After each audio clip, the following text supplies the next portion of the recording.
idea is that the ancient past influences and informs the present. Indeed, influences and informs each individual one of us. The ideas that we carry around with us, the assumptions, the ways we go about our lives, the ways we conduct each other, ourselves with one another, the government that we live under, all of this has a historical evolution through time. And although these texts that we're reading, Plato, Oedipus, Genesis, Mark, although this stuff might seem so ancient, and it might seem to have no bearing on your present life today, I guarantee you it does. Every text that we read in this class has shaped the life that each of us lives, has shaped the way we think, has shaped the way that we engage with one another, and the way that we engage in political systems. This will become more and more obvious as we get into the modern era. As we get into the modern era, I just want to, again, emphasize, each text that we're reading in this class is cumulative. It's cumulative. Each one builds upon the other. Everyone in this class is reading everyone before them. So when you're reading Augustine today, Augustine has read everything that we have read so far. Augustine is thinking about everything that we have read so far. Everything that we have read so far is stuff that Augustine is responding to. It has shaped Augustine's world. Augustine is going to make an impact on those ideas. He's going to reinterpret everything that we have read and make his own contribution to the world of thought, which will in turn influence people who come after him, and so on and so forth. So the course is cumulative.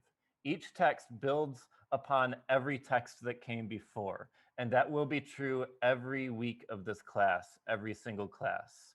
Everyone we read in this class has read everyone who came before, and is essentially engaging in a grand conversation with all of those texts, with all of those ideas.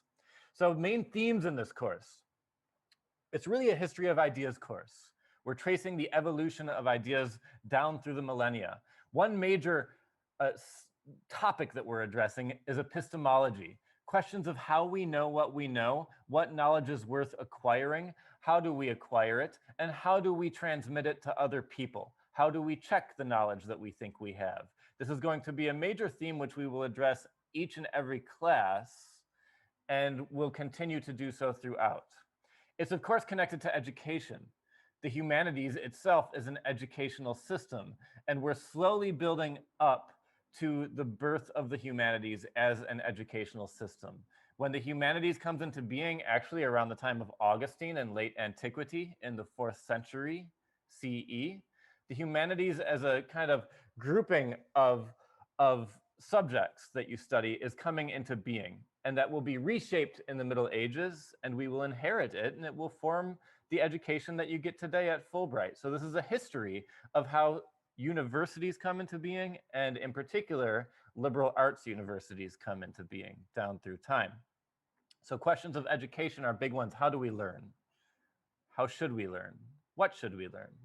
Questions of determinism and free will.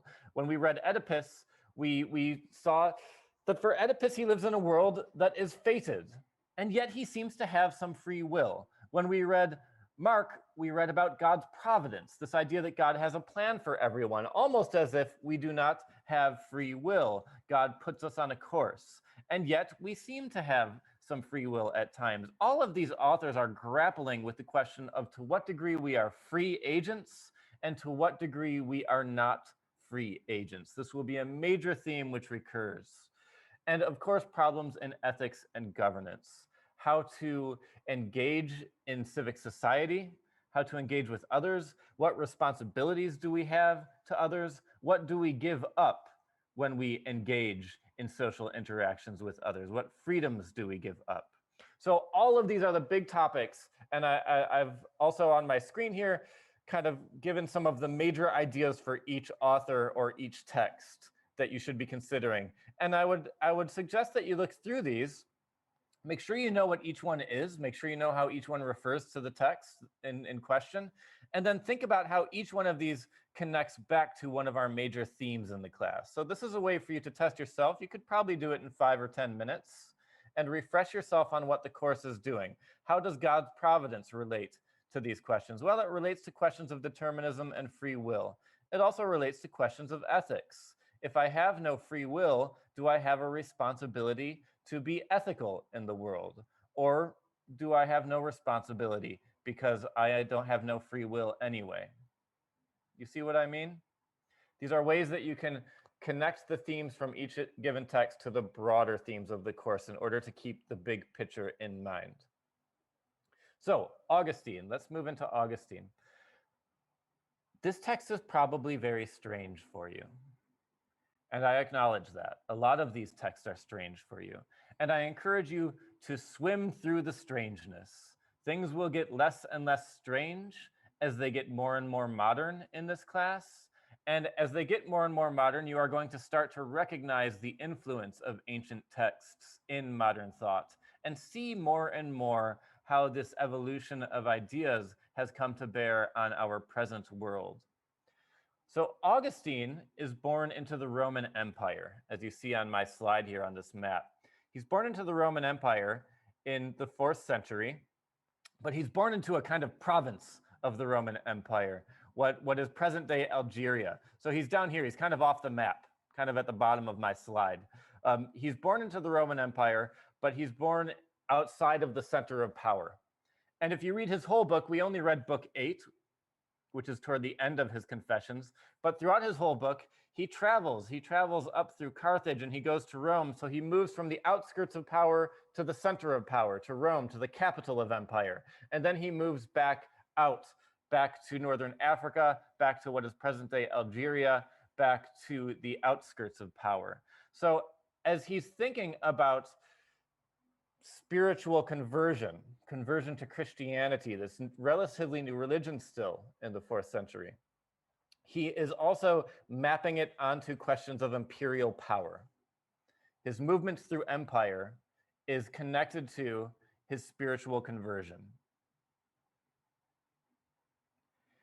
Now, he's the product of mixed marriage, as I mentioned in the last class. His father is pagan, which would be the dominant religion at the time. That means that he worships nature and natural deities, such as you see in ancient Rome and ancient Greece. His mother, however, is Christian. And Augustine himself, throughout his life, is kind of caught between the two. He's raised pagan, he doesn't believe in Christianity, and yet he feels a pull towards this religion of his mother, and eventually converts toward that religion. And book 8, which we read today, is the kind of climax of his book in which he converts to Christianity. To give you a little bit of background for this text and for the period when he's living, in 313, you have the Edict of Milan, which stopped state prosecution of Christians. So during this time, Christians were being killed. To be Christian was illegal, and Christians would be murdered for being Christian. It was an illegal religion. It was an underground religion, but it's starting to gain ascendancy during this time. It is not yet the state religion, but it will become the state religion in 380 CE. So around this time, you have Christianity starting to kind of come into the mainstream, if you like, of the Roman Empire. Now, Augustine becomes a teacher of rhetoric and philosophy in his travels. And he's constantly thinking about rhetoric and philosophy. He's constantly thinking about speech and oration and writing and reading. How do you read? How do you speak? What is the right way to read, the right way to speak? He's constantly thinking about philosophy. What is the right way to understand the world? He comes to Christianity through Plato, and we'll look at that more closely in the text. So you can start to see some of these connections coming together. So the Confessions is written to God. And I want you, my friends, to think of it as a kind of love letter. It indeed at times takes on the language of a love letter. For example, on page 6 of our reading for today, Augustine says, "Go on, O Lord, and act." And if you read from my slide, you'll see what I'm reading. "Stir us up and call us back. Inflame us and draw us to thee. Stir us up and grow sweet to us. Let us now love thee. Let us run to thee." It reads like a love letter, right? And keep in mind that this thee is the informal pronoun that the translator is using, because indeed, Augustine is thinking about God as a personal God, as an individual God. And this is, again, new. This is new. You start to see this in the Gospels, which we read last week. Before the Gospels, you don't really see people praying this way. You don't see people praying to a divinity as though that divinity loves them and will respond to the language of love, and as though the individual and the divinity have a relationship based on compassion. By the time that Augustine is writing, he is thinking about one's relationship with divinity in terms of mutual compassion, mutual understanding, mutual yearning for a kind of union. And that's why, rhetorically, his confession reads like a kind of love letter. It is addressed to God. It is addressed to an informal God, a personal God. And often, as in this quote, it slips into language which strikes one as rather romantic. Now, it's also a mode of testing to come to questions of epistemology, questions of knowledge production. How do we know what we know?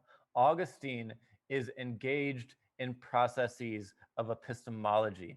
He is using these confessions as a means by which he tests himself, and he tests the nature of humanity and the nature of divinity. He essentially begins his confessions to God as a love letter to God, which simultaneously asks, how do I know what I know? How can I test what I know? How can I test what I know through the process of writing? How, through the process of writing, can I discover new things about my understanding of the world? So the whole story is a series of, it functions as a memoir talking about his life. He starts in his childhood and then he comes up through his schooling and his professional years as a teacher. And throughout this process, he's thinking a lot about, he's writing to God, and he's talking about places where he feels that he's strayed from spirituality, places where he's strayed from what he would consider a proper understanding of the world or a proper mode of conduct in the world. Again, thinking about ethics, modes of conduct in the world. And ultimately, he's examining those things through the process of writing about them until finally he comes to book 8, which is, again, this climactic book of the story in which he converts to Christianity. Now, I want to ask these questions, and I want to put you in breakout rooms to address them. I'll put them in the chat box. I'm going to stop sharing now, but we'll come back to my slides as we do. Let me just put these in the chat box. Okay. So the questions are in the chat box, and they are, how does Augustine make sense of his world? What hinders his conversion? How does he understand his conversion? How does he represent it, right? Remember, his spiritual conversion is based on his epistemological understanding of the world. We're not reading all these ancient spiritual texts in order to promote spirituality. We're not here to preach about spirituality, about ancient Judaism or ancient Christianity. What we're here to investigate is how these ancient people understood their world, how they made sense of their world, how they engaged in knowledge production, how their culture influenced that, and how they influenced their culture, and ultimately how they influence our culture today. Okay? So let's think about Augustine's approach to epistemology. How does he make sense of his world? How does he learn? What aids him in his learning? Because of course, he's presenting his conversion as a path toward learning. It's an education which he is presenting in book 8, as he learns the right way to approach to Christianity. Does that make sense? Okay, so some big questions here, and I understand that this is perhaps a difficult text to get into.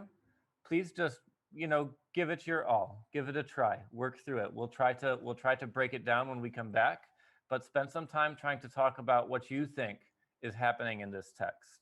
And remember that even when you read a paragraph and you don't understand what the hell is going on, you still need to read that paragraph, because in the act of reading it, you set yourself up to be able to understand it when we discuss it in lecture, right? If you just read the first sentence and you say, this doesn't make any sense, I'm going to put it down, then when I talk about it, my lecture won't make any sense either.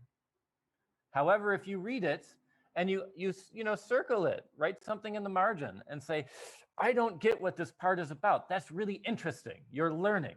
You're learning when you read something and you're struggling to understand it.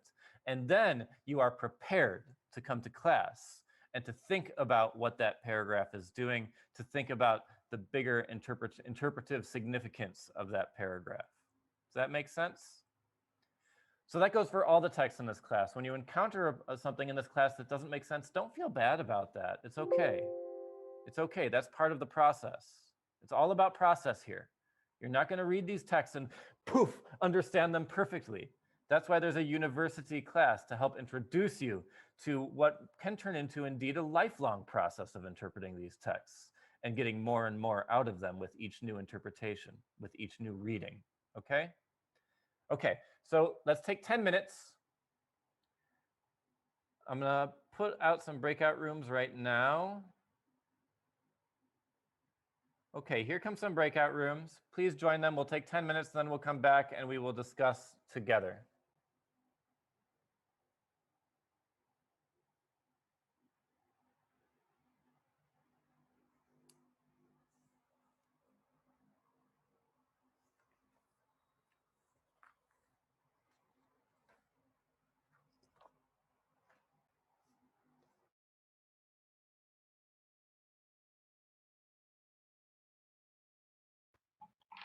Hello guys,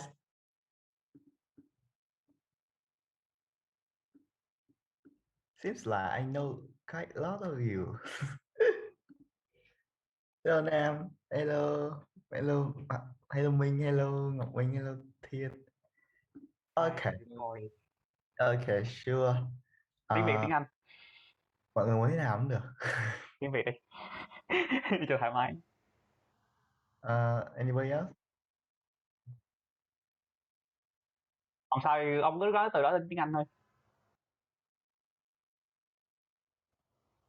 Ai muốn trình bày trước nè? Vì mình cứ đúng rồi, mình cứ vô, nếu mọi người có góc nhìn nào về cái Augustine này, mọi người cứ quất lên đi. Nói chung á, góc nhìn của tôi là nó mang tính thần học nhiều hơn. Thì tôi theo tôi cách tôi hiểu toán học nha. Thì ông Augustine này ban đầu ông cho rằng ờ, Christianity như như là một tôn giáo mà kiểu chỉ dành cho những ai lương thiện mới được vào thôi. Mà ổng á thì thấy rằng chính ổng á vẫn còn đang vương vấn cái tội lỗi quá nhiều nên ổng không muốn vào. Rồi sau khi ổng nghe mấy câu chuyện gì đó bla bla bla, một số diễn biến xảy ra, ổng mới bắt đầu đấu tranh nội tâm bên trong ổng.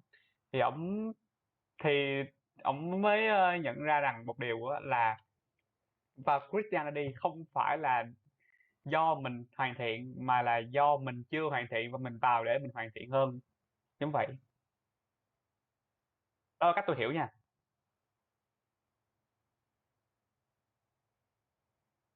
Và nói rõ hơn á là vào trong Christianity thì sẽ có Chúa đồng hành, thì Chúa sẽ giúp cho ổng gọi là thoát khỏi cái temptation.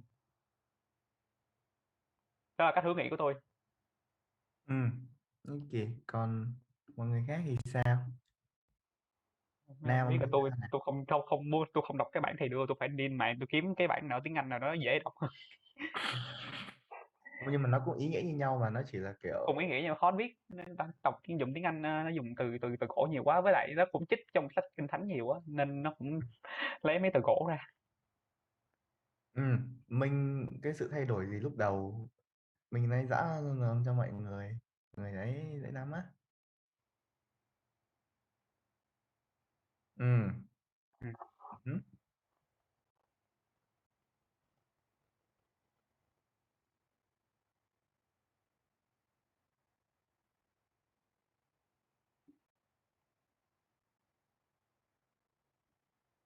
ừm. Thực ra thì Augustine ấy, ý là không biết nha, nhưng mà kiểu cái này là giai đoạn sau, nó không có kiểu như kiểu góc nhìn của Bible hay nó như đúng kiểu thực sự là kiểu confession á, thì ổng dù gì vẫn là kiểu một con người thôi, yeah, nên là những cái nhu cầu cái temptation ấy thì Tuấn thấy nha, thì Tuấn thấy kiểu như là cái này nó thực sự gần gũi hơn với bản thân mình á. Và Tuấn thấy kiểu như là ờ, kiểu ví dụ như là trong Bible đi thì coi như thế giới con người là một thế giới gì đó rất là xấu xa, mà kiểu nghe nó rất là tiêu cực luôn đấy, là kiểu ok bây giờ mày theo Chúa thì nó mới hết cái sự tiêu cực đó. Nhưng mà kiểu Augustine nó đặt dưới góc nhìn của con người á, nó góc nhìn của con người với Chúa nó khác với cái góc nhìn của Bible. Thấy có Ừ. vậy không? Ừ. Yeah, thì như Minh cũng nói á, như Ngọc Minh. Ừ. Đúng là trong Bible, trong Gospel luôn nha, không phải sách Mark, tôi không nhớ sách nào nữa, hình như sách là sách John. Thì có nói á là thì Chúa Giêsu nói luôn á là muốn theo Chúa thì phải bỏ hết mọi sự mới được theo Chúa, bỏ hết mấy cái gọi là vương vấn trần gian này mới được theo Chúa. Thế nên nó sẽ tạo ra một cái gọi là cái hiểu cái hiểu mà trước đó là hiểu rằng phải phải sẽ sạch tội mới được theo. Nhưng mà ông Augustine này ông mới nhận ra lại á là không không không cần phải sạch tội nhưng theo Chúa để được sạch tội. Giống như một cái là hệ quả, một cái là nguyên nhân đó thì đổi chỗ lại với nhau. Ra it's only.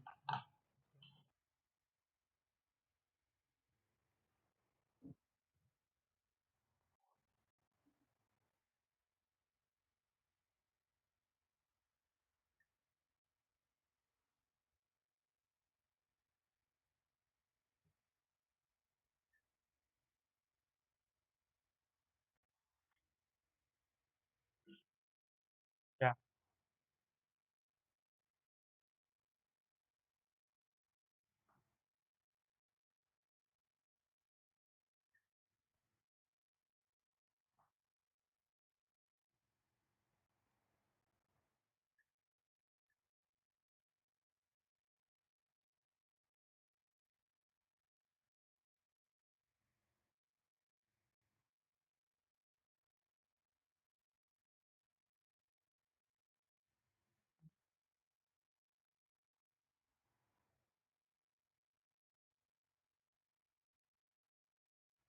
Ờ, cái đó là cái cuốn thánh thư của Phaolô, ông đọc lại cái câu đó cho tôi được không? Để tôi nhớ, tôi cũng nhớ làm khỏi nào.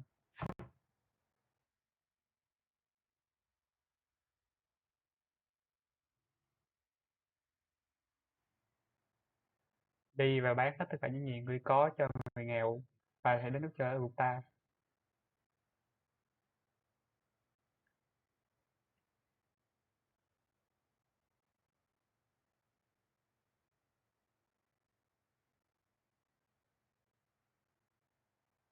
Chăng nhỉ?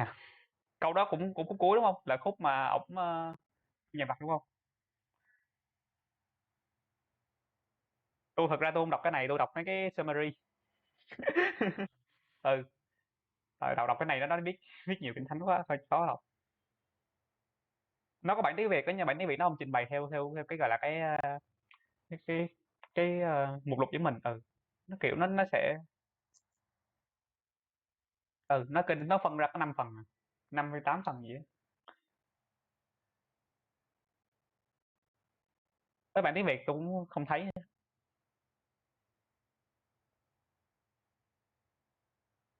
Như tôi bị in thiếu trang này, không thấy cái tờ đó đâu.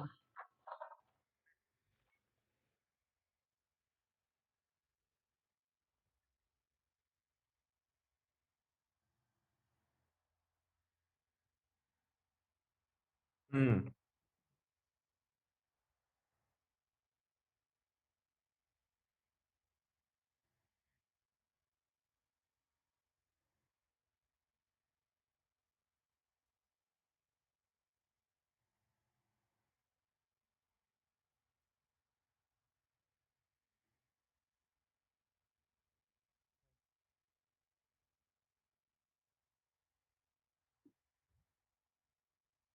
Ừ. Đúng rồi, ý là kiểu như thực ra nha, nó cũng giống như Nam ấy, nó không phải là mình, ờ,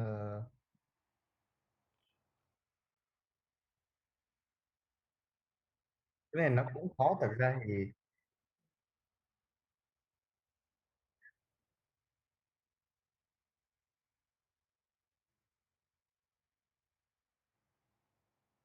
Tôi không biết định nghĩa gì giáo nha.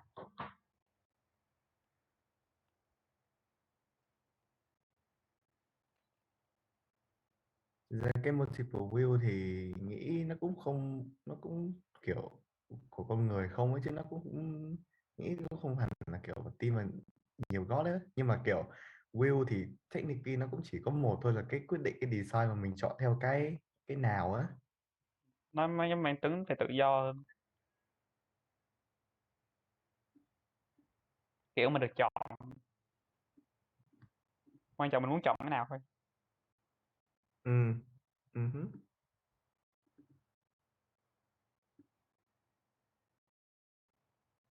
Mình nghĩ là mình không theo câu hỏi gì luôn đấy. Ở Mình đây đúng theo mood cái gì mình cứ ấy thôi. Có muốn quay lại câu hỏi xíu không?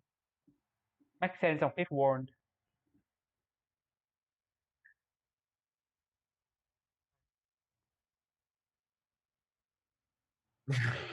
Cũng đúng thiệt. Đấy.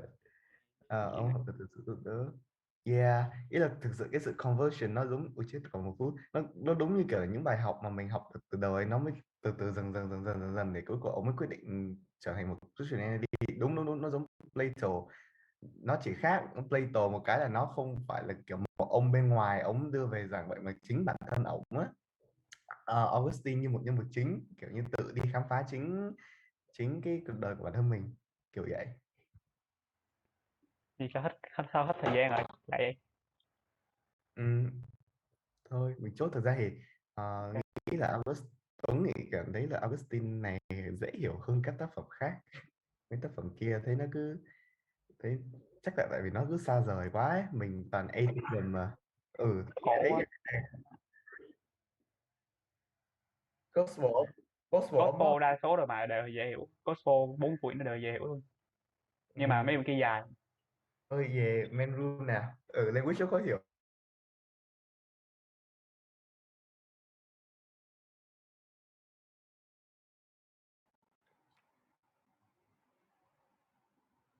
Okay, I think that everyone is back here. What do you think? What are some of your reactions? What are some ways that Augustine learns? What are some things that hinder him in his path?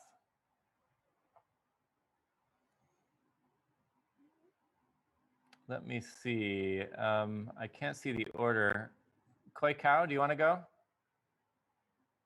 Yes, I will go first. So these two questions, the first question and the last question, has a very strong correlation. That's the reason why we decide to solve the first question and go to the second one in that order in our group. So how does he learn? We summarize that it boils down to two things. Number one, he learned from his own experience.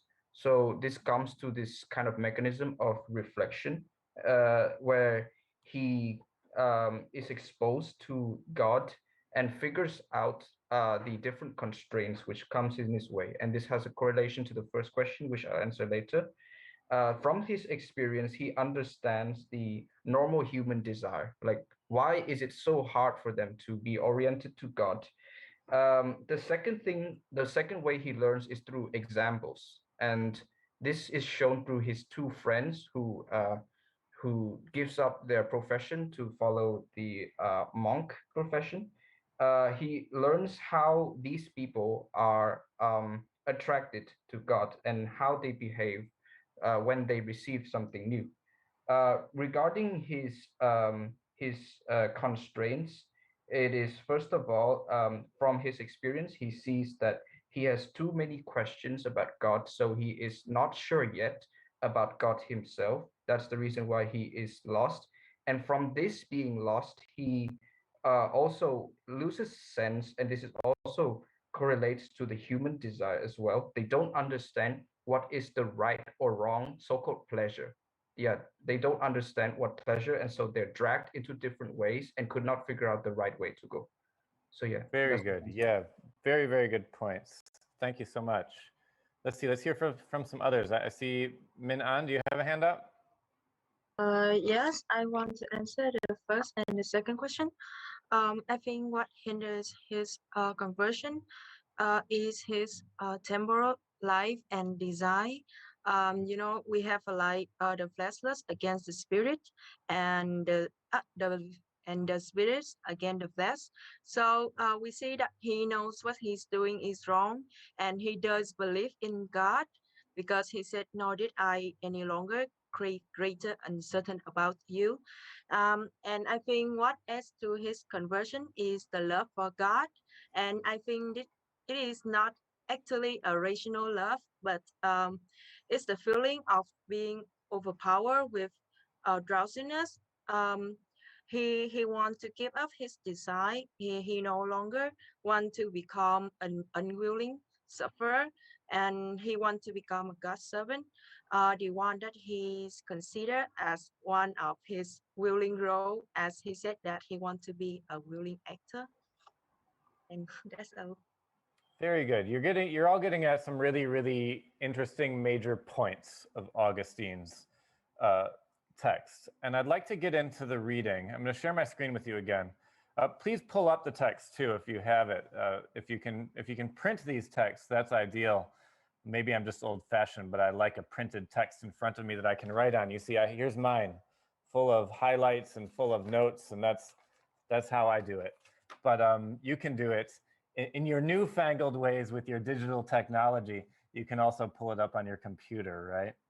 But please do pull up on the text, because I'm going to share my screen again, and you can have my slides in one area and then the text in the other, because I want to go through some reading, and I want to read through this together and really draw on some of the things that Khoi and Min An are already addressing, and that I'm sure others of you have also encountered as we think about how Augustine learns.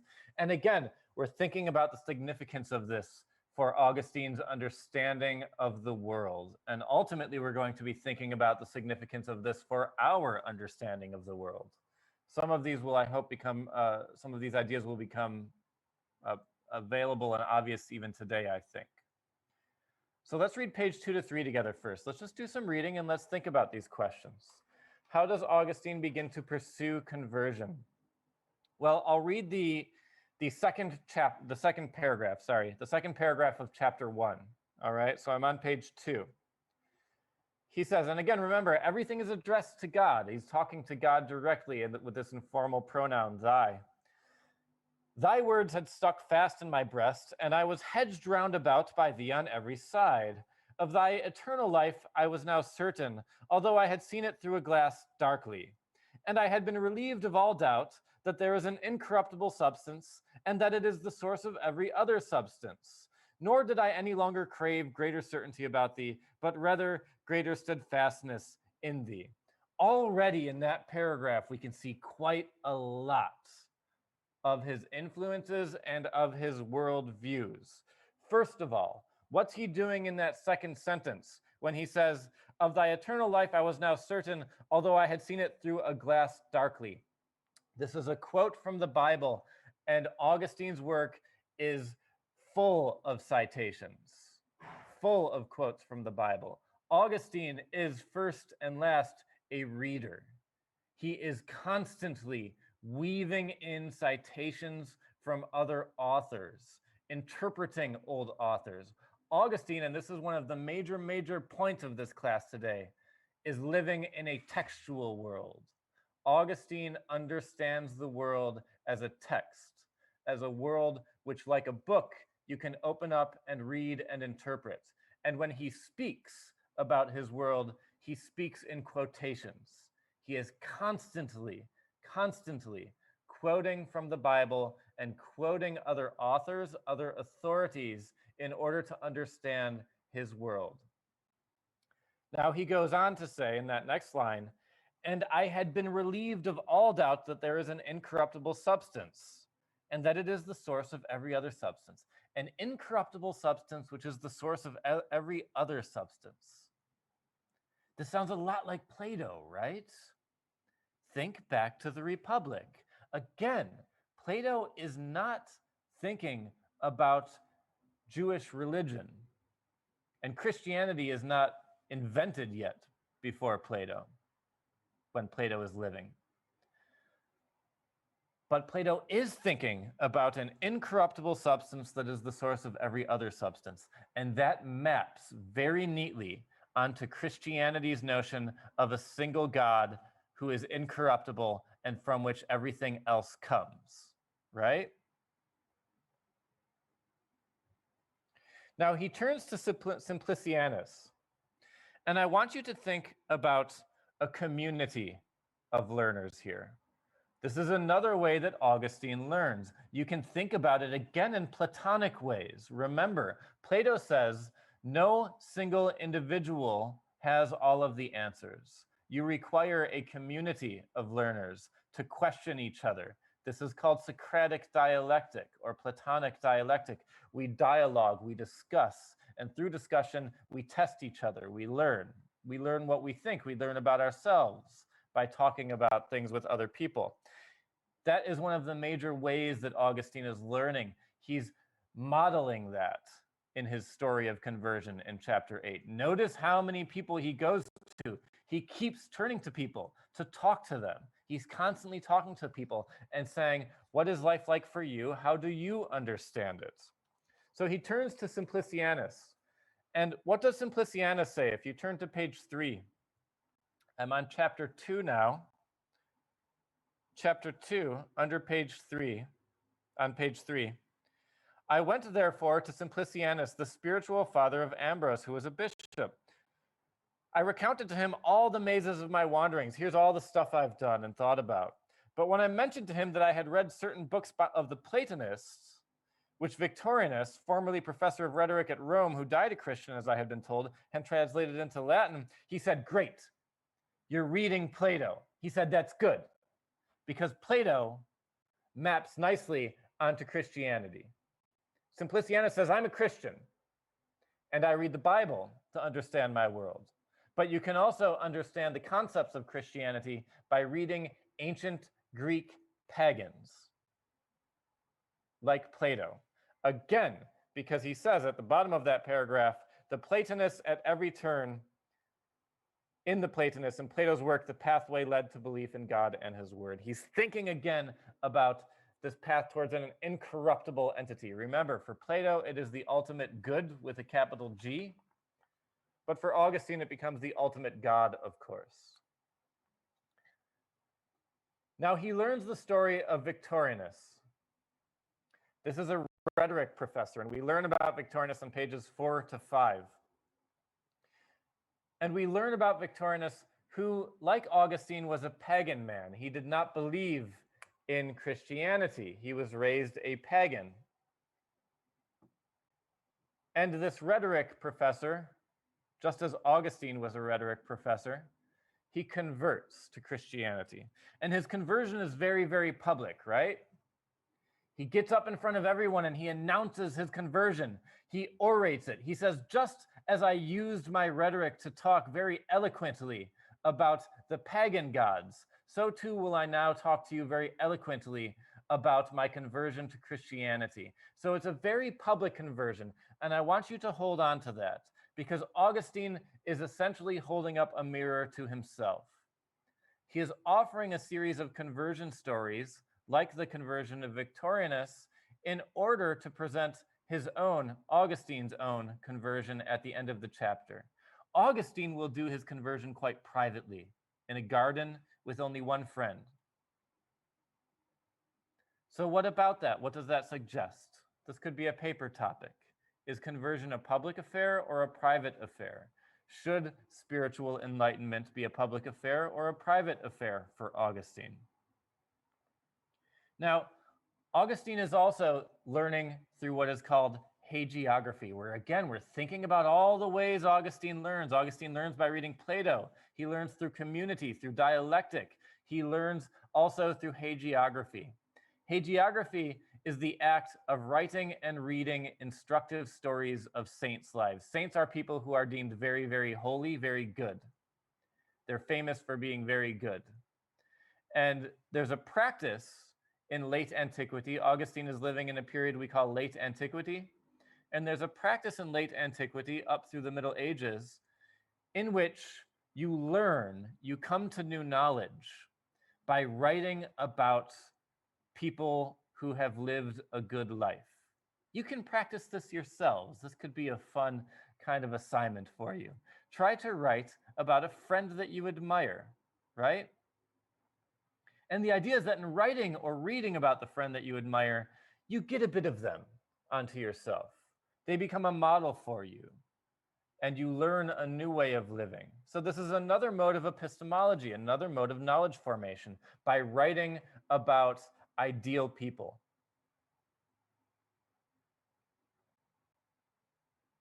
And indeed, Augustine says, when he heard about Victorinus, he was eager to imitate him. And that's the big idea of hagiography.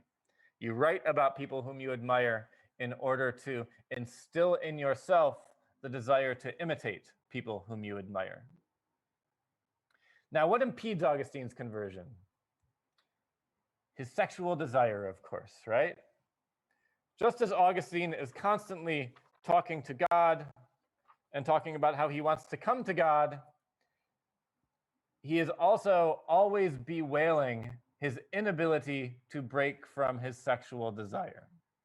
Again, you can think about Plato in these terms. Plato says, avoid the material world. Move away from the material world into the world of logic, of reason. Well, the Christians take that same notion and they say move away from the material world, away from the world of earthly desire, for example, and into the world of spiritual enlightenment. Now, let's read about the way he describes his divided will as in terms of his sexual desire. He says, this is one of my favorite lines from this chapter. It's so funny, I think. And actually quite, you can understand it. And I have the quote up here on my slides. It's on page 11. He says, grant me chastity and continence, but not yet, right? What does he mean? What's chastity? What's continence? He simply means sexual abstinence. Grant me the power to stop being a slave to my sexual desire. Grant me the power to do that. But not yet, right? His point is, I still want to enjoy earthly pleasures for a little while, right? And he describes this as being of two wills. I want to give up earthly pleasures, but not yet. I want to enjoy them for a little bit longer first, right? He explains this more at the bottom of page 7. I'll just read from the bottom of page 7. If you're reading along, I'm about 7 lines up from the top. He says, and he's describing two wills, two desires. For out of the perverse will came lust, and the service of lust ended in habit, and habit not resisted became necessity. By these links, as it were, forged together, which is why I call it a chain, a hard bondage held me in slavery. But that new will, which had to spring up in me freely to worship thee and to enjoy thee, O my God, and only certain joy, was not able as yet to overcome my former willfulness, made strong by long indulgence. Thus my two wills, the old and new, the carnal and the spiritual, were in conflict within me. This is a new way of thinking about identity. You don't find this in many ancient texts. You don't find people talking about being multiple people. Don't we think of ourselves as people who are full of plural selves? In the aftermath of psychology in the 19th and 20th centuries and the birth of mainstream psychology, we constantly talk about ourselves as people of multiple wills, of multiple personalities, right? We say such things as, that wasn't me. That wasn't the real me. That wasn't the real me who did that. I was angry. It wasn't the real me who said those words. I was sad, right? We think of ourselves all the time as a kind of plural, fractured, fragmented set of identities, not a single whole. This is quite interesting. This is a modern way of thinking about the self, a modern way of thinking about identity as plural, as fragmented, which identity politics is going to run with in the 20th and 21st centuries in our understanding of identity. But here, you find it in late antiquity. You find it in Augustine. This is an early account of an individual thinking about himself not as a single organic whole, but as plural selves that are in fact in conflict with each other. It sounds very modern psychologically, right? In fact, what he's describing, if we wanted to put it in modern terms, is sex addiction. He's saying, I'm addicted to sex, and I can't stop, and I want to stop, but I can't. Every time I decide that I want to stop the pull of sexual desire, I think, okay, let me stop, but not yet. I want to enjoy it a little bit more. He puts this, I think, in a very, very interesting and witty and eloquent way, or although it's also confounding. He's thinking about problems of free will. I want to stop, but I can't, right? I want to stop, but I can't because I've formed these bad habits. And he says, if you look at the bottom of my slide, he asks, how have I willingly come to be what I unwillingly found myself to be? What does he mean by that? How did I willingly come to be what I unwillingly found myself to be? Again, this is one of our major topics. It has to do with free will, with the ability to self-determine, to make yourself into what you want to be, to will yourself into what you want to be. He's addressing a kind of conflict in free will. What he's finding is that even though he wants to change, he can't. He has unwillingly, against his free will, come to be something else. Again, we can think about this in terms of addiction in modern terms. No one wants to be an alcoholic. No one sets out and says, I'm going to be an alcoholic. They just want one more drink, right? That's what Augustine is saying. I have unwillingly become a sex addict because I willed myself to want just one more sexual interaction. Does that make sense? Questions about any of this so far? Do you see how he's getting at problems of free will? He's thinking about problems of free will. This is going to be very important for Augustine.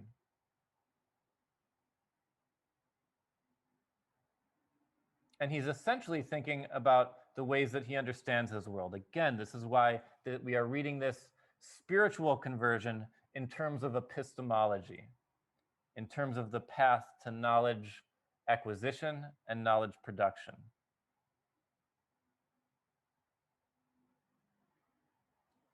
Any questions so far?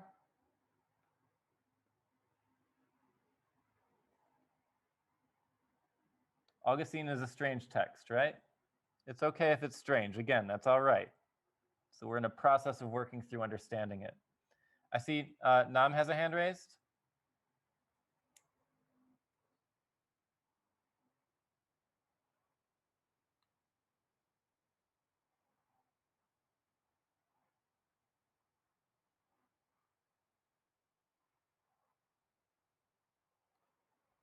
Yeah, that's good. I think that's a really interesting parallel, actually, that you could explore. And there's also the parallel with Oedipus around free will, right? The way that the ancient Greeks understood free will and how this is an ancient problem. To what degree am I master of my own actions? To what degree am I master of my own thoughts? And that's a problem that Genesis takes up. It's a problem that the Gospel of Mark takes up. And it's a problem that Augustine is also taking up.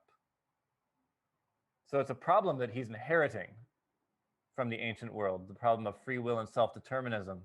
And he's going to actually really shape our modern understanding of free will in many ways. So yeah, I think that parallel is there. Cow, do you have a hand up or did you just lower it? Yes, I have the same question. Yeah, it's answered. Yeah, so that you see these parallel themes, right? And indeed, Augustine would have read Sophocles, Augustine would have read Oedipus, Augustine read Plato, Augustine read Genesis, Augustine read the Gospel of Mark.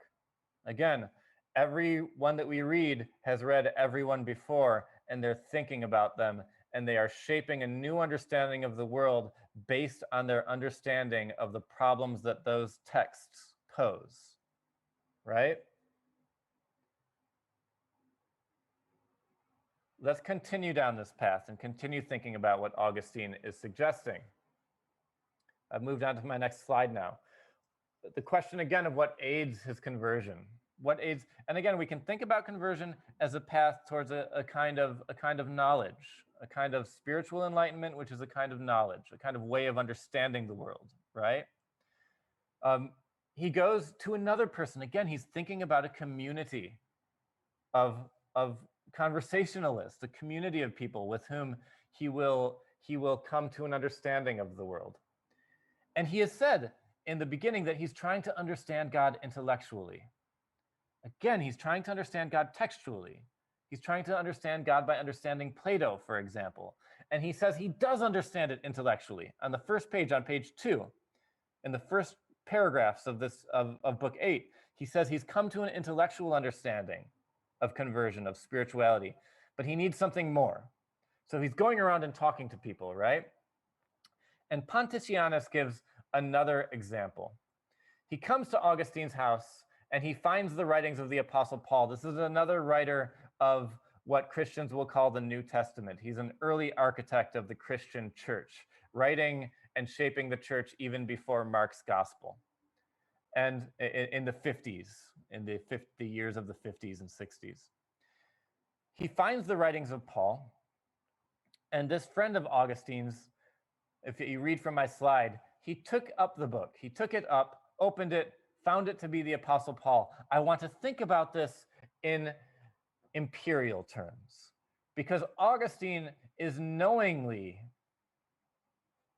distorting the language of the Roman Emperor Caesar.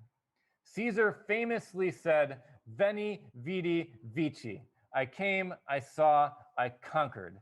Here, Augustine's words sound much better in the Latin. Tulit aperuit invenit. I picked up, opened, found it to be the works of Paul. Essentially, Augustine is taking the language of imperial conquest, the language of Caesar, and he is reverting it to spiritual conquest. From Pontitianus, we get another story of conversion. Pontitianus talks about a friend. And again, this is a kind of hagiography here. Remember, hagiography is a writing about the lives of the saints and a reading about the lives of the saints in order to model one's own life off of theirs. What's very interesting here is that these are not stories of the saints. They are stories about regular people. And they are also stories about hagiography. So essentially you have kind of meta hagiography.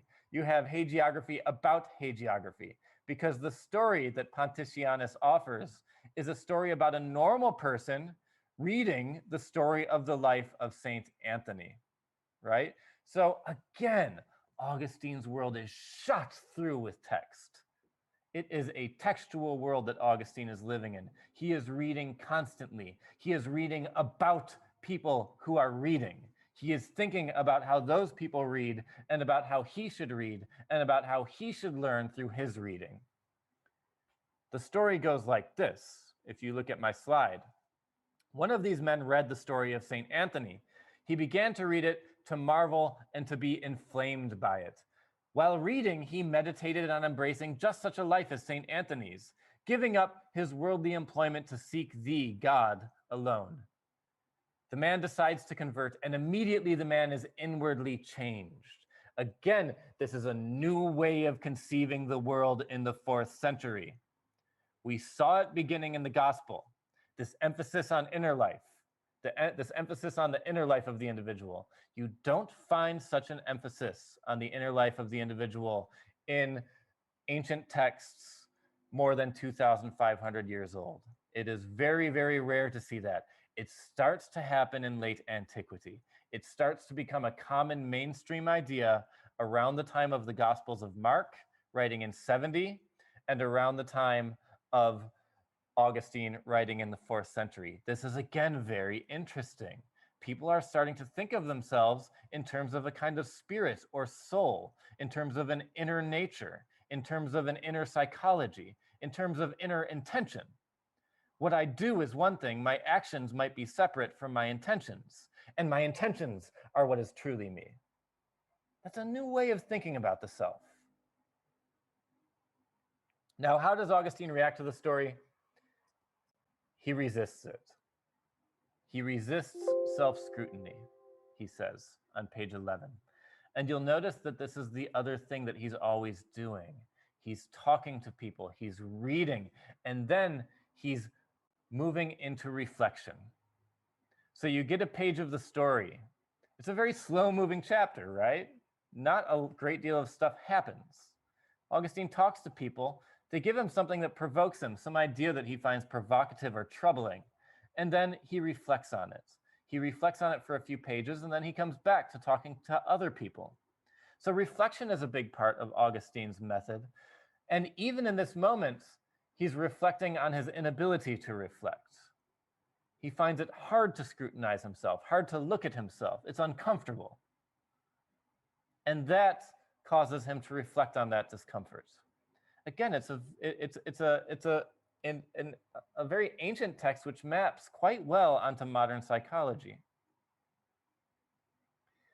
Now the conversion begins, finally. But actually it's been happening all along.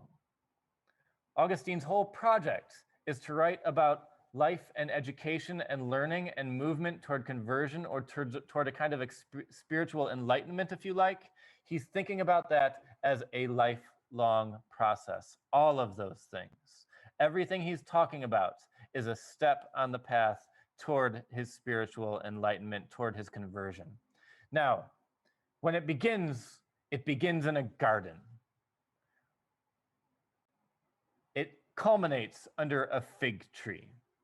Why a garden? Why a fig tree? Well, you will remember that we have seen gardens and we have seen fig trees. We have seen them in Genesis. Adam and Eve are in the Garden of Eden, where they commit the first sin of humanity in the ancient Jewish foundation creation myth. Adam and Eve are in the garden and they commit the first sin.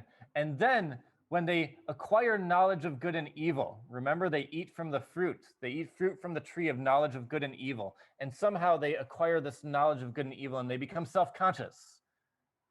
They become aware for the first time that they are naked. And they're ashamed of their nudity because they're suddenly self-conscious. And God comes into the garden, this very anthropomorphic God who is walking in the garden. He comes into the garden and they cover themselves with the leaves of a fig tree. Augustine is essentially going back to the site of the crime. Augustine is thinking, I will go back to the site of the crime, and here at the site of the crime is where I will redeem in myself the sin of the crime. Here where the crime took place is where I will make myself whole and where I will give myself with a full will to God, to spiritual conversion. What's important, the big takeaway here, again, I'm going to keep saying this. For Augustine, the world is a text. For Augustine, the whole world is a book. Augustine doesn't see a tree and think, there's a tree. Augustine sees a tree and thinks, it's just like the tree in the Garden of Eden. Augustine doesn't see a fig tree and the leaves of a fig tree. He sees that and he thinks, it's just like the fig tree in the Garden of Eden. He doesn't see a garden and think it's just a garden. It's like the Garden of Eden. In other words, Augustine reads his world allegorically. Augustine goes through life and he reads his world allegorically. You do this too.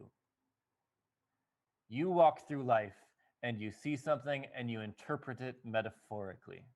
You interpret it according to a whole system of knowledge and metaphorical, figurative understandings of the world by which you understand life, right? Augustine does this too. This is a very interesting thing. Again, Augustine is a reader. Augustine is a writer. Augustine is consciously thinking about how the world is made up of symbols. The world is made up of texts. He goes on to think that he must will with a single will. Again, this is a new way of understanding the world. It informs what will come to be called dualism in the Enlightenment era. René Descartes, the philosopher, will really popularize this idea of dualism, that there's a kind of split between the mind and the body, or a split between the soul and the body. This again is a common idea that we all walk around speaking, right? You want to do something intellectually. You understand something with your mind, but your body resists following orders, right? Your body has its own desires. Your body has its own things that it wants to do. And the very fact that I'm talking about the mind and body as though they're two separate things is itself a historical understanding of the mind and the body as distinct, as separate, which is starting to come into being in Augustine's time. The very fact that grammatically, rhetorically, we speak about the body. We talk about the body as though somehow the body is separate from the I. The body is not me. I don't identify with my body. I am something other than my body. That's a strange idea, in fact. That's an idea which comes into being through time and which we've all inherited. This is one of the birthplaces of that idea. It's getting popularized in Augustine's thinking. He's not only thinking about the self as a self which is fractured, fragmented, multiple selves. That too is an idea that we've inherited. He's also thinking about the self in terms of soul and body, or mind and spirit and body, as two distinct things. And he wants, importantly, he wants to associate himself with the mind, with the spirit, with the soul, not with the body. Now, he's also getting into deep questions of what is called theodicy. If you look on my slide, you'll see this big word, theodicy. Theodicy, as you see as I explain it on the slide, has to do with this theological problem that Augustine comes up against. The question is this: how has evil come to exist in the world? This is the question of theodicy. How has evil come to exist in the world, especially if you're an early Christian like Augustine and you think God is all good? God is the embodiment of good. And yet, this divine goodness, which we call God, has created a world in which evil exists. How has that come to pass? In Augustine's day, there's not really a good answer to that. Augustine thinks. There are answers to it, but Augustine isn't happy with any of the answers. It's a big philosophical problem in late antiquity. Augustine starts to think more about it as he thinks about a kind of psychological pluralism, as he thinks about the self as being two selves, or three selves, or four selves, right? Multiple wills who are pulling in different directions. I simultaneously want to do this and that and the other thing. He says there are two, I'm reading from my slide again, there are two kinds of minds in us, one good, the other evil. Now, how did that evil mind come about? Did God put an evil part of our psyche in us? That doesn't seem like a good God, right? So how does evil exist? Well, Augustine starts to conceptualize his answer in the sentence at the bottom of my slide. The punishment of a sin freely committed by Adam, and I've emphasized the word freely. And this is one of Augustine's major contributions to the way that people tend to think about free will and the problem of evil. Augustine comes up with the idea of what Christians come to call original sin. He's talking about Adam and Eve, but people did not call that original sin before Augustine. Augustine, in the City of God, about 20 some years later, almost 30 years after the Confessions, crystallizes the idea of original sin. Essentially, he reinterprets, he resignifies, he changes the meaning of the Adam and Eve story. He says what happened was God gave us free choice. God gave Adam and Eve free choice. God says, don't eat from the fruit of the knowledge of good, of the tree of knowledge of good and evil. Don't eat from it, but God doesn't prevent Adam and Eve from eating that fruit. He says, don't do it, and then they have to choose. They have the free will to choose. Now, Augustine thinks, and he's doing Platonic reasoning here. He's doing textual interpretation, and he's also thinking deductively. He's trying to use his logic, right? He's trained as a philosopher. He's trained as a rhetorician. He's thinking, how did this come about? How did evil come into the world? Well, Adam and Eve had free choice. God gave them free choice. And Adam and Eve, the first humans, are responsible for bringing evil into the world.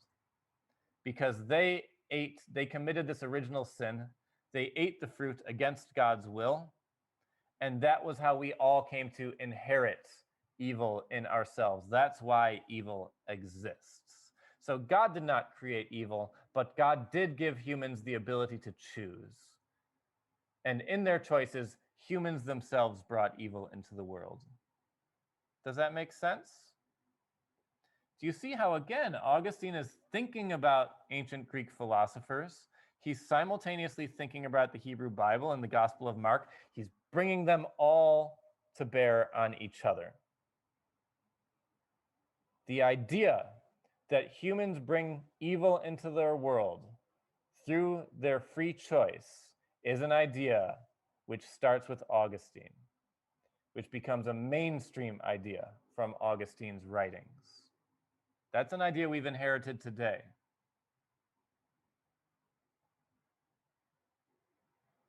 I'm just going to jump over some slides because I want to leave time for some questions here. We've got about 20 minutes left, and I want to read the ending. So I'm on page 16 and 17 here. And this is where finally Augustine gets to the conversion, right? And notice how he keeps putting it off. Augustine is a rhetorician. Augustine knows what he's doing. He's trying to make you feel how hard it is to convert, that it is hard to will something with a single will. Just try it. Just try to will something with a single will. Try to want something with every fiber of your being and not want anything else. That's very hard to do. That's an easy idea to understand for us, I think, that it's hard to want something 100% with every fiber in your being. We can understand that idea because we understand ourselves as individuals of multiple wills, individuals who want all kinds of things all the time and are in conflict with ourselves.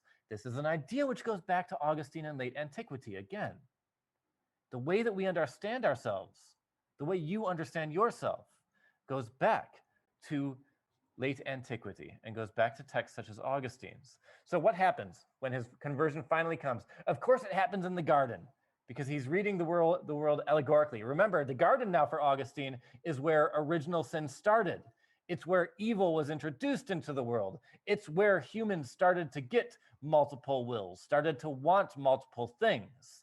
And it's back at the garden that Augustine is going to try to will with a single will, to want purely spiritual conversion.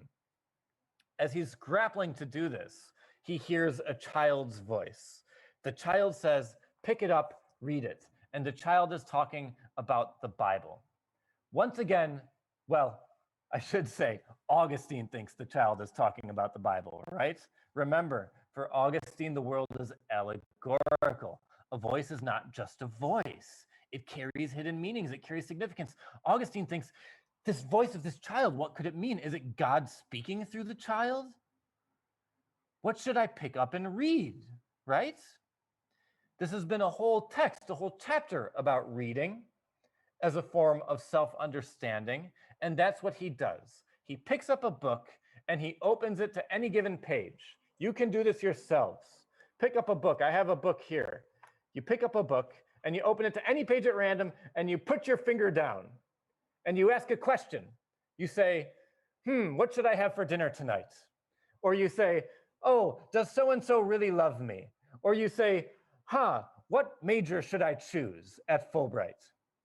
And you put your finger down and you read whatever sentence you see. And you meditate on, you reflect on how that sentence might be an answer to your question. This is what divination is. It's a method of obtaining knowledge from divine or supernatural means. It's a method which people did throughout classical antiquity and late antiquity and the medieval era. Augustine's final conversion comes from textual divination. He says, what should I do? I can't convert. He opens the Bible, he puts his finger down, and he reads the following. I'm on the very bottom of page 16. he reads the following: not in rioting and drunkenness, not in chambering and wantonness, not in sexual misconduct, in other words, not in strife and envying, but put on the Lord Jesus Christ and make no provision for the flesh to fulfill the lusts thereof. Now, this is a passage from Paul's letter to the Romans. It's a passage from this early architect of the Christian church. It's a letter which is included along with the Gospels in the Christian Bible. And it's a passage about eating and drinking.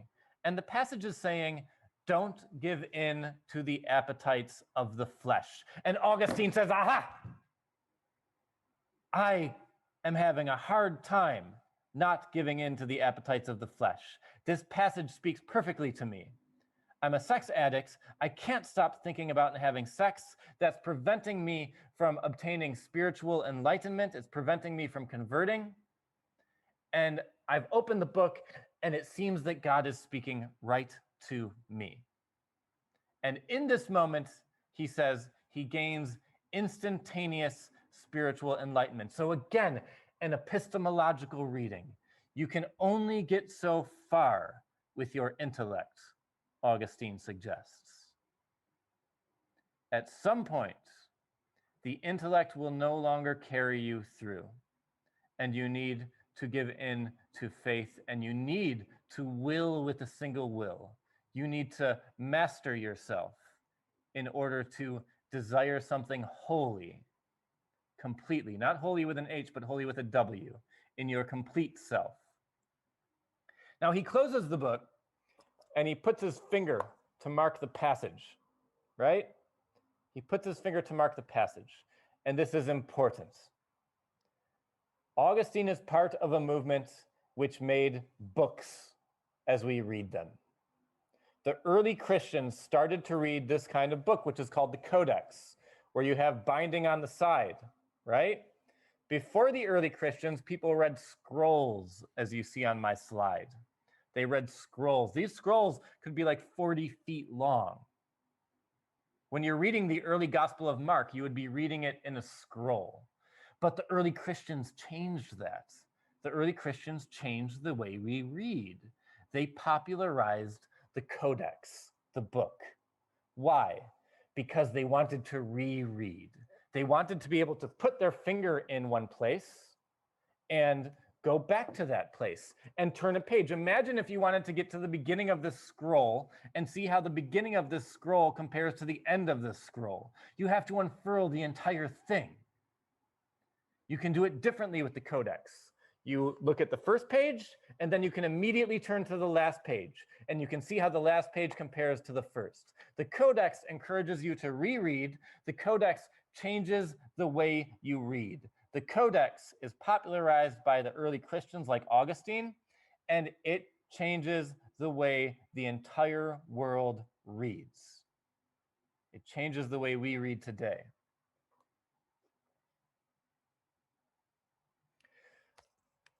Augustine's spiritual conversion represents his understanding of epistemology. And I hope you're seeing this, that I'm not reading through these spiritual texts in order to promote any kind of religion.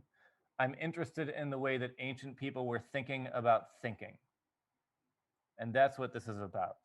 How he understands his world, how he understands human knowledge, and how he navigates those things. He learns from hagiography, writing about the saints. He learns from Socratic dialogue. He learns from the study of ancient philosophy. I hope you're starting to see that all these things are converging. All of our previous readings are converging. He learns from self-reflection. He learns also from supernatural means, from visions, from divination. Ultimately, his world is a textual world. And that's one of the major things that we're going to see going forward. That the world that people live in from late antiquity to the present day is a world which is shaped by text, a world which people understand allegorically, a world in which people read and write increasingly, and they impose their readings onto their understanding of the physical and social world around them. Now, next time, We're going to read Margery Kempe. We're going to jump forward. We're going to jump forward into really early modernism, the late medieval era. Margery Kempe is an early Christian mystic.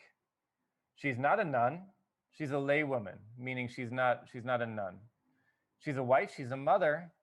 And I want to ask how this woman describes knowledge production, how this woman goes through the world, how this woman describes spirituality, and how that differs from all of the men we have read so far.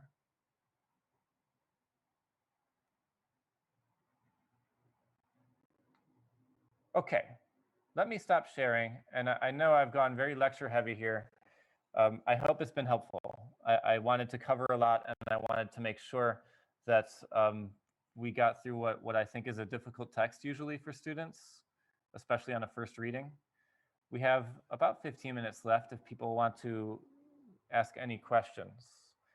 And again, of course, whenever I go lecture heavy, it's just a matter of trying to make sure that we get an understanding of the text down in the time we have. And I'm always available to talk more about the text with you individually or in small groups outside of class, because I do value discussion as well. We just don't always have time to do as much as I would like. But we do have 15 minutes now. If you have any questions or anything you'd like to revisit, anything that is not clear from these interpretations of Augustine. I see Xiao has a hand up. When I read the story, like about the good and evil, there was a question stated in my mind. I think it's a similar question, like how good and evil is defined without reference to God. And I propose that only solution for the existence of good and evil, and the only way to root out intuition of morality is to acknowledge that there must be an external entity. Like if God, our lawgiver, is benevolent, and the creator of all things as described is good, so where did evil originate? So that's just something that I consider and think about when I read about good and evil in Augustine. Really good, Zhao. Yeah, that's right. And that's Augustine's big problem. Exactly the way you're articulating it. That's Augustine's big problem. And it's a problem of what is called theodicy, again, as I wrote on my slide. That's the main idea there. And Augustine gives us an answer which becomes hugely influential, that humans brought evil into the world through their own free will. Everyone after Augustine is going to be thinking about that. And that's going to tie to Nietzsche and existentialism in the 20th century. So all these ideas are going to come to bear fruit in the modern era. Very good points, thank you. Kao, do you have a hand up? Yes, I just want to follow up. I have one follow up and I want to ask my own question. So following your answer, so therefore, is there any fine line, so to say, between the evil and the good, which also relates to what can be defined as so-called a good pleasure or a bad pleasure? So that is my first follow-up. Yeah, really good question. So what is good pleasure and what is bad pleasure? And that's really something that Zhao was bringing up too, like what is evil, right? You were asking, I think, Zhao. So for Augustine, and this is changing too, this is important. For Augustine, the notion of evil is changing in late antiquity. You'll notice the things that Augustine says are evil. This could be a good paper topic, how Augustine himself understands evil. Reread this and look through it and see what he understands as evil. Well, sex, obviously, right?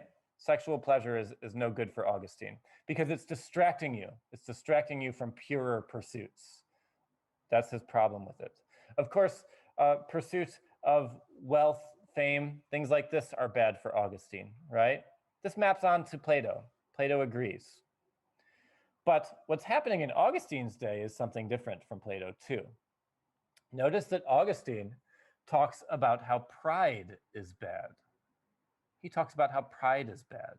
Now, in the centuries prior to Augustine in ancient Rome and ancient Greece, pride was not a bad thing. You should celebrate yourself for the ancient Greeks and ancient Romans. It's not our modern notion of egoism, right? It's like a healthy pride in one's own strengths. and a recognition of one's own strengths. So for Plato's time, and for the time of the ancient Jews, and even for the ancient Roman period when Mark was writing, pride is considered a good thing. But in Mark's Gospels, Jesus starts to flip that, right? Jesus says being wealthy is bad, being proud is bad, right? And ultimately, he's pushing against Roman values. Mark is pushing against Roman imperial values. Now, Augustine is picking up on that, and he's saying even things like pride are bad. And you'll notice that the earlier person that he's talking about, Victorinus, he goes and he gives a big speech about his conversion, right? And Augustine says that's great. He gave a great big public speech about his conversion. And then immediately after, Augustine starts to reflect on pride. And you have to wonder, why does the reflection on pride come after this big public speech? Is Augustine suggesting that maybe there's a bit of pride or egoism in that speech? Is that a bad thing? Why does Augustine do his conversion in private? Is he trying to get away from a kind of proud advertising of conversion, right? So you start to see that Augustine is still grappling with good and evil, and you can do some close readings like this to figure out how for Augustine, evil is becoming very much an internal thing. It's not like it's just evil to go steal or kill somebody. It's evil to be proud. That too is bad, right? So we have really the birth of a modern notion of egoism. We all walk around and say, oh, that guy's an asshole. He's got a big ego, right? That kind of notion can be traced back to writings like Augustine's and like Mark's Gospel. Now, what is good pleasure? Good pleasure for Augustine is contemplation of the spiritual, development of the intellect, and contemplation of the spiritual. And you'll notice that that is pleasure for Augustine. Again, this is a love letter. There's a reason why Augustine writes to God in such romantic language. He's thinking about a personal God with whom, in whose presence one experiences pleasure. So that kind of thing is good for Augustine. That is pleasurable. Conversing with others is pleasurable. Pursuing intellectual questions is pleasurable. Meditating on the meaning of texts is pleasurable. All of this is pleasurable for Augustine, but you avoid earthly pleasures, low bodily pleasures. Again, what we have here is Augustine suggesting that the body is something lower than the mind, something lower than the spirit. And I want to point out that that is not a natural thing. It's not like that's a natural way of understanding the self. It's an understanding of the self that comes into creation throughout history and that we have inherited in our own self-conceptions if we think about the mind and body as different.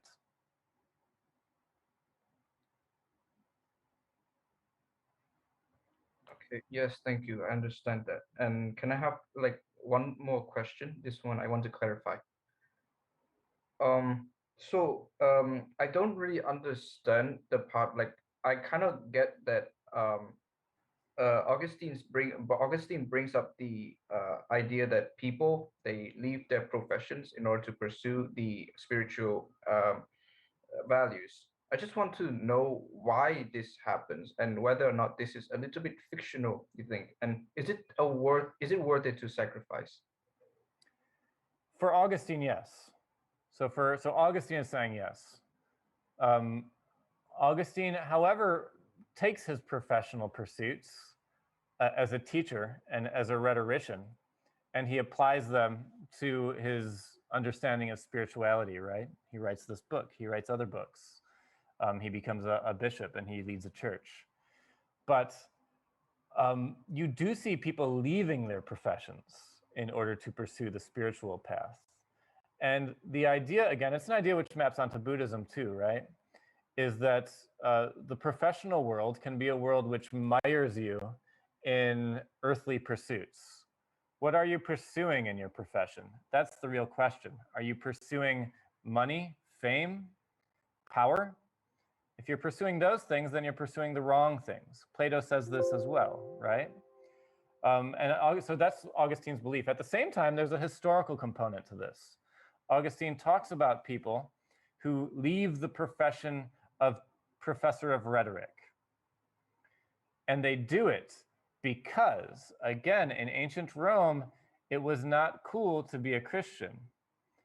The ancient Roman Empire, before Christianity became the state religion, which it eventually did.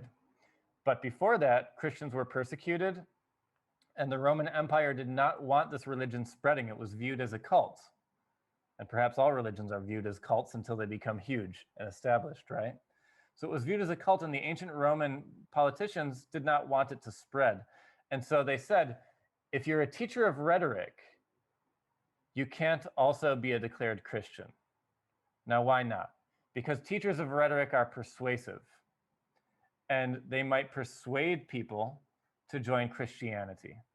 And that kind of preaching and persuasion was something that the Roman Empire wanted to limit. So Augustine talks about how people that he knew, because he was a teacher of rhetoric too, so people, he moved in these circles, and people that he knew gave up teaching in order to follow Christianity, because they couldn't legally do both.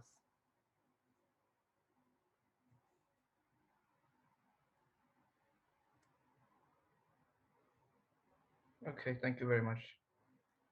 Thank you, Kyle. Thank you, Zhao. Other questions?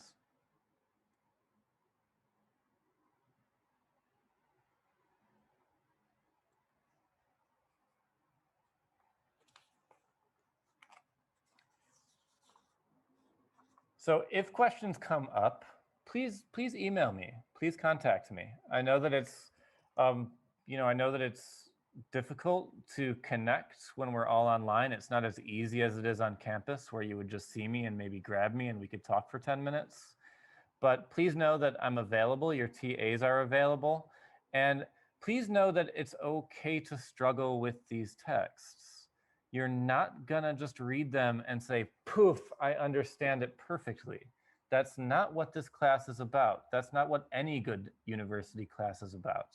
What you're doing is practicing reading, practicing thinking, practicing working through some problems, some critical intellectual problems that have shaped our world. And that takes time. In fact, that takes a lifetime. You never really stop doing that. You just get better and better at doing it. And you're here in university to get better and better at doing it. So don't think that you should read Augustine and totally get it and close the book and you just have it somewhere in your mind like an encyclopedia and then you carry on. That's not how the mind works, right? You're not an encyclopedia, you're not a database. You're here to practice thinking. Think of the mind again as a tool. Think of Plato. The mind is not a repository. The mind is a tool, an instrument which you are sharpening by reading and thinking about and talking about and writing about these difficult texts, which no one understands completely, including me, right? Now, what are some things that you can do if you're struggling to understand any lecture or lesson? You have resources. In our course modules, after every class, I post the PowerPoint. That PowerPoint is there for you. Go back and look at it. If you are struggling to understand some part of the PowerPoint, email me or email the TAs. The TAs have heard these lessons twice. I've been thinking about these lessons for a long time and I've taught them many times. I'm happy to talk with you about some part that you missed. I know the class goes fast. We're covering a ton of material. So you're not going to get it all. So look at the slides and think, on slide number 8, I do not know what the hell Kevin was talking about. And then email me and say, Kevin, what the hell were you talking about on slide number 8? Don't say that. Practice writing professional emails. Say, dear Kevin, I have a question about slide number 8, right? And try to figure out what your question is. Take some time to think about what your question is. What don't you understand, right? Try to think about that and pose your question. Then I also add summaries of every lesson. I add Word doc summaries of every lesson in the modules. Go visit those. I add those at the end of every week. I add them on Thursday, okay? On Thursday in our module will be a Word doc write-up. Go and check those out. Read that stuff. See what you don't understand, and then come and talk to me about it. Talk to the TAs about it, all right? So you have these resources, and I encourage you to use them. I also want to note that the first writing assignment is due in 1 week in Canvas. So if you have questions about that, also please reach out, okay? Reach out to me, reach out to the TAs. We're here to help you. I do want to let everyone leave. I want to be conscious of time and I want to honor your time. So I see that there's a hand up, Hong Ha, and I'm happy to take your question. But before I take Ha's question, I just want to say thank you to everyone and feel free to leave the class. You can leave now. And if you want to stay, I can take questions for a few more minutes. And then I do have an appointment, a scheduled appointment with a student. So I can only take a handful of questions right now before I have to move to an appointment with another student from our class. But feel free to email me with other questions as well. I'm here for you, all right? Okay, thank you everybody. Feel free to take off and I'll see you in a couple days. And feel free to stay if you'd like to talk a little more for a few minutes. Hi, you have your hand up? Yes, thank you, Professor. I would like to ask about the writing assignment 1, that the text that we can code to our writing assignment, that it does it require to code the text from the required text that we're reading, or just for example, we just in Genesis, do we have permissions to code text from other chapter, not like in Genesis 1-3, or just, yeah. I see. Yeah, so your question is, can you go off the syllabus and quote from other parts of the text, right? Yeah. Yes, you can in Genesis. So let's take it on a case-by-case basis. Generally, my suggestion is stay to the reading from the syllabus and to the selections from the syllabus. But if you want to expand and quote from other parts of Genesis, that's just fine. You can quote from other parts of Genesis. I wouldn't go beyond that. Don't move into other parts of the Hebrew Bible, and certainly don't move into the Christian Bible. But I think as long as you stay within Genesis, I'm fine with that. And if you want to, if you wanted to quote from other parts of Augustine, if you read all of Augustine's Confessions, for example, I'm fine with that too. Okay, thank you. Thanks, Ha. I see Song, I think you had a hand up next. Thank you. Hi. So a few when I was reading, sorry, I forgot the name of this text we're reading right now. Augustine's Confessions. Oh yeah, right. While I was reading Augustine, and I also skimmed through Marjorie Kemp. So my thought was that so on the journey of acquiring knowledge, or like enlightenment,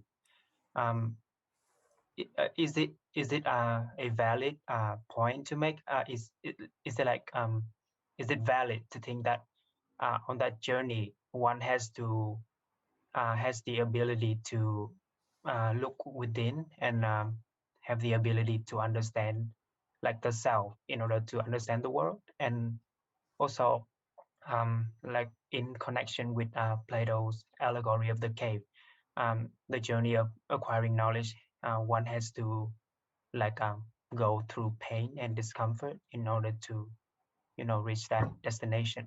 So I'm thinking of writing my assignment on that, and I just want to know if that's a like valid reading of the text. Yeah, thank you. Yeah, absolutely. I think that's right. Augustine is absolutely relying on methods of introspection, looking within himself in order to understand himself and his world. He's also rhetorically packaging or representing that process as hugely uncomfortable, right? I mean, it's agonizing for him, the way he draws it out in chapter 9 or book 8 rather, sorry. So yeah, I think that's a totally viable approach. What you want to do now to get at a thesis for that is to say something about the significance of that. It's always going to be about the significance of that for your understanding of the text. So, okay, Augustine relies on introspection for processes of self-development, spiritually and intellectually. And he represents those processes as hugely uncomfortable. So, okay, cool, really good point. Now, what about that, right? What about that helps us? What is the significance of that?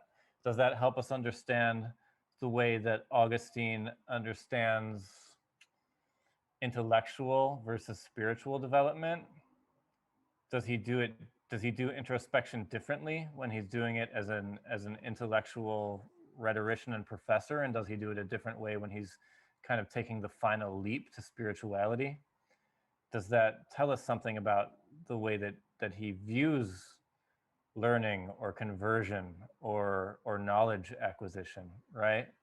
So through these questions, you're going to be kind of pushing it to say something more about the significance of this really interesting observation you've made about the relationship between introspection, which is uncomfortable, and a kind of intellectual and religious development for Augustine. Does that Thank make you. sense, son? Okay. Yeah, thank you. Thanks. And if you want to tie Plato into it, you can. But then the trick when you're doing two texts, the trick is going to be to use one text to interpret the other. So the question for yourself, anytime you're doing two texts, is in your instance, how do Plato's ideas help us understand something about Augustine's text? Something that's not quite obvious. Why do we need Plato, right? Because it's not, maybe if you never read Plato, you don't get this thing about Augustine. But if you read Plato and then you read Augustine, you can kind of see how Plato's ideas are playing within Augustine's understanding of spiritual conversion or spiritual enlightenment. I see Lam An, I think, has a hand up. Yes, thank you, Professor. I have a question because the reasons that we study epistemology, after all, is I think personally it's for our personal choice and decisions in life about what we perceive as right and what we perceive as morally right and good. So, when I'm reading Augustine Confessions, I think I recognize that the line between evil and good, it's kind of blurred. It's kind of blurred. So after all, he was the one that advocates Manichaeism too. That was like suggesting that right and wrong is like it's like black and white, and the word is just like in those two colors. So I myself thinking that at the end of the book, at the end of the book 8, he himself has recognized that there's nothing as relatively right and wrong, and so after all, our decisions is just making according to what we perceive as right, as morality, and throughout our understanding of the word, or there is a code of conduct that we have to adhere to, and what that we have to adhere to, and that sounds like existential to me. If existentialism to me, if we have to make our choice based on our morality, and there is no exact particular code of conduct for me to adhere to. So yeah. Good, Laman, really good points. Lots of ideas. I'll try to address them all quickly. First of all, the idea that there is no, you're right in the way you're thinking about existentialism, and we'll build to that later in the class. But the idea that there is no grounding principle or way for me to understand the world is one that Augustine ultimately rejects. Augustine thinks there is a set of principles for understanding right conduct in the world. But I think that where you're encountering some kind of blurriness, you're right, it is a little blurry, because Augustine, like any good priest actually today too, recognizes that for him, those principles do exist in the Bible. Look at how often he's citing the Bible, how often he's quoting from the Bible. Those principles exist in the Bible, but he's smart enough to recognize that these principles are open to human interpretation. So he knows that you're always in a process of textual interpretation. And that's where it can get a little hazy, can't it? But that's not to say that Augustine is what we might today call a relativist, and he's certainly not an existentialist. He does believe that principles of good, right thought and behavior come from God. Now, the other place where it gets a little blurry, I think, in Augustine, is this emphasis on the inner life, on inner thoughts. So the line between good and evil gets blurry for Augustine because it has to do with intention and with divided will, right? So am I a good person if I want to turn to do the right thing 99%? That's a little tricky, right? 1% of me wants to do the wrong thing. So Augustine is thinking about this kind of plural understanding of the self, and that is indeed where I think notions of good and evil are not black and white for Augustine. And yet he wants you to, it does get a little bit black and white, I think, when he starts talking about willing with a single will. You need to be 100% on board for a true spiritual conversion, and that's the hard thing, right? But it's a little blurry on the way there. And then it's even blurry in the way you interpret biblical scripture, the way you interpret biblical text. And finally, I just want to point out, you brought up Manichaeanism. This is another ancient philosophy that Augustine dabbles with and thinks a lot about, and it has to do with the notion of good and bad coming equally into the world, and the bad actually eventually consuming the good, or evil eventually consuming the good. So this was a kind of mystical philosophy that was quite popular in Augustine's day, popular across Asia and the Middle East and Europe and Africa. So it had quite a wide reach. And Augustine ultimately rejects it because he thinks, again, it's coming to the problem of theodicy. How could good have existed, or how could evil have existed in the world, right?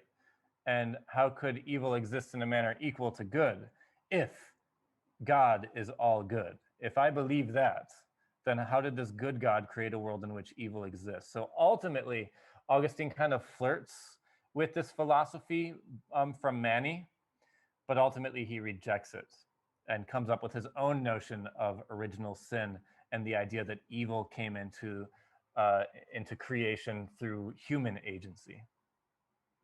Does that make sense, Laman? Lots of stuff, lots of good questions. Yes, thank you. Thank you for that. Okay, thank you. John, you have a hand up?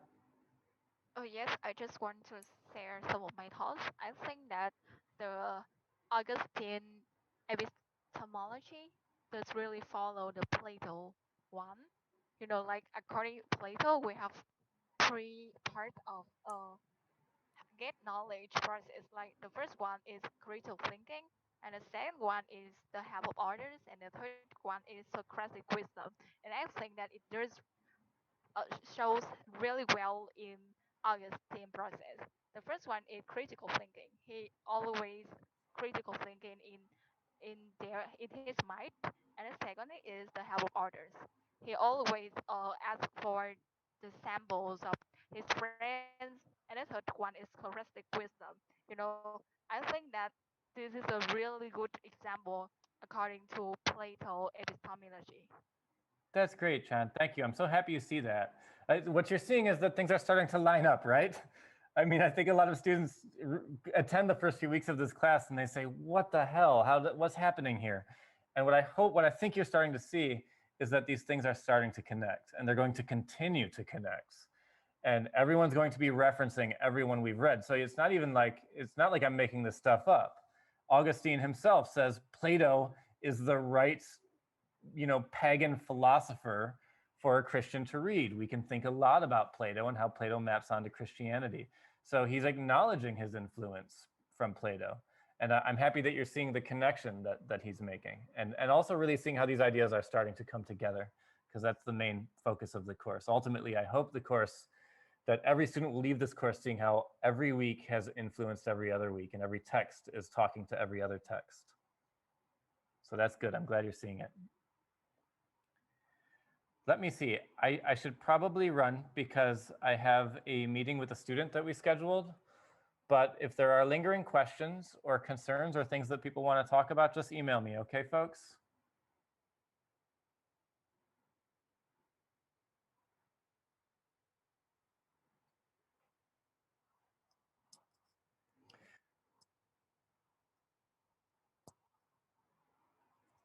Thanks, Nam. Yeah, I can review a thesis. I can help you think about a thesis. But I can't help you think about, I can't like review a whole outline because it's just too much. It just is too time consuming, unfortunately. And actually, I think it's good for you to work through it on your own anyway. I think there's a real learning curve that happens when you're kind of forced to ask your own questions. I am happy to help you ask those questions. So if you want to send me a thesis, I can give you some feedback on it. Just email it to me. If you want to talk it over more thoroughly, we can set up a meeting and talk it over more thoroughly as well. If a lot of people want to do that, I might form like a group chat where we can all do it together if I have like, 8 or 10 people that want to do that, just because I don't have 8 or 10 hours. But yeah, I'm happy to look at your thesis. So please send it along. I just can't look at the whole outline. Yeah. Oh, no, I encourage them not to do it either. What you can do is you can come with a basic, you can come and set up an office hour with the TAs and come to them with your outline and ask them questions about your outline. For example, my subpoint number 2 does not seem that good. I'm not sure how to improve it. Or my subpoint number 3 does not seem to link to the thesis. How can I make it link? Or for subpoint number 3, I offer this quote, but it doesn't seem like the best quote to support my subpoint number 3. So in other words, what I don't want students to do is throw together an outline and then throw it at the TAs and say, tell me what's right and tell me what's wrong. Because when you do that, you're not really learning, you're not really developing as a thinker who's learning how to critique your own work. That's the ultimate goal of university. You're here to practice critiquing your own work and to learn how to do it through working with other people, working with your mentors, and with each other in that process. So what you can do, so don't just send them an outline and say, please tell me if it's good or bad. Instead, set up an appointment with them. Take the time to read your own outline and figure out what's working and what isn't, or where you think it might need some help. Take the time to formulate some questions. Now you're engaged in the process. And when you do that, your TAs can help you much, much better as well. And you can also do that with me. So if you want to set up an appointment with me, we can do that as well. But it would have to be this week, and the hours are already running out for this week. So if you want to meet with me, let me know right away. Okay, today, email me. And again, if lots of people want to do it, maybe we can hold a small workshop or something with a small group. Thanks, Nam. Okay, everybody else all right here? Okay, I'm gonna go then. Please, everybody, have a nice day, and let me know if there's anything I can help you with, all right? Actually, Chang, do you just want to stay here, Chang, in this? Yeah. Okay, let's just stay here. Okay, everybody else can take off. I'm just gonna meet with a student for a scheduled office hour, but email me if you need any help with things, okay? Yes, thank you, Kevin. Thank you. Bye-bye, thanks.